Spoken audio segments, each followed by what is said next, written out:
Mga kapuso, sabi nga sa isang kanta, where do broken hearts go?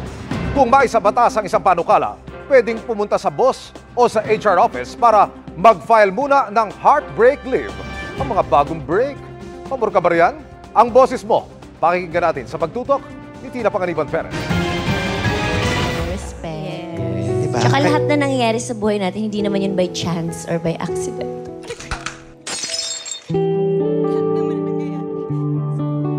Di na nakapagpigil maluha ni Kim Chiu sa matchmaking segment para sa mga ex ng It's Showtime na palabas sa GTV.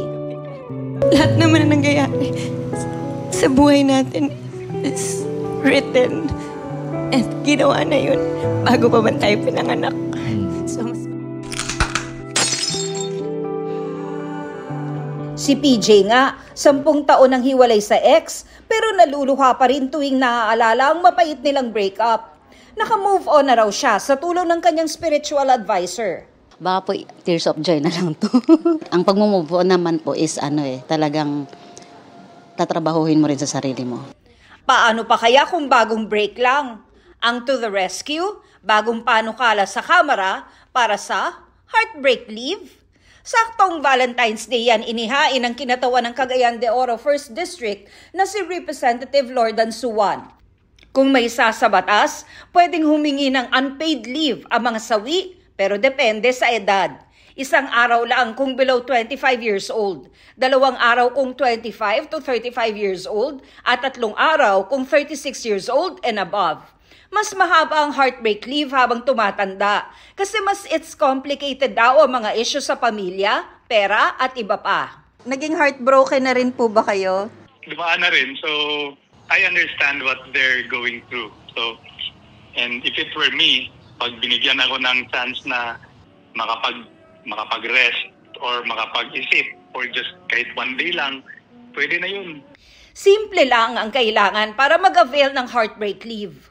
Gumawa lang sila ng signed statement certifying na galing sila ng heartbreak or galing sila ng makipaghiwalay sa jowa within 30 days, within the past 30 days, and then pwede na yun.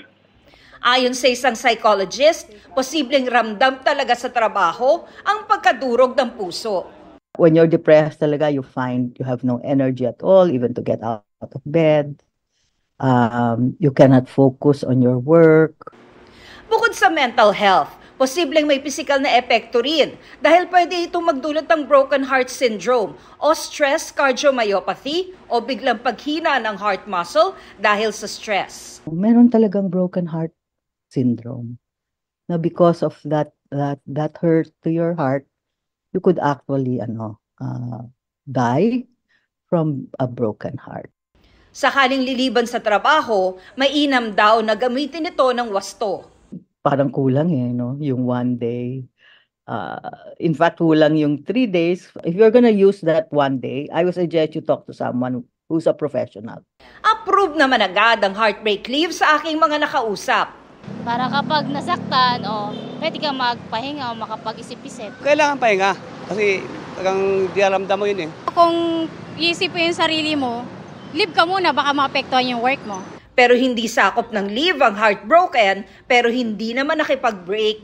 Konsensya rin daw ng empleyado kung magkukunwaring sawi para lang maka-absent. Alam naman siguro ng karamihan na, wala tong jowa, bakit biglang nag-heartbreak leave? So, masisira rin naman yung reputation niya. Para sa GMA Integrated News, Tina Panganiban Perez, nakatutok, 24 oras. Pakinggan naman natin ang boses ng mga kapuso online sa isinusulong ngayong panukala para sa mga broken-hearted. Para sa ilan, malaki raw tulong ang heartbreak leave sa healing at moving on. Mahirap daw kasing mag-focus sa trabaho kapag durog ang puso. Sabi naman ng iba, hindi advisable ang heartbreak leave at tanggapin na lamang nila dapat ang breakup. Bukod sa personal, maaari rin daw itong pagmula ng chismis. Gamitin na lang daw ang vacation leave kung hindi makakapagtrabaho ng maayos. Mental health leave o seminar naman ang pinupush ng iba. Dahil bahagi na rin naman daw ito ang pag-recover sa heartbreak. Pero para sa isang commenter, mas mabuting bigyang pansin ang iba pang bagay. Gaya po ng employment sa halip na heartbreak leave. Mga kapuso, pwede mo ring iparinig ang boses mo sa social media accounts ng 24 oras.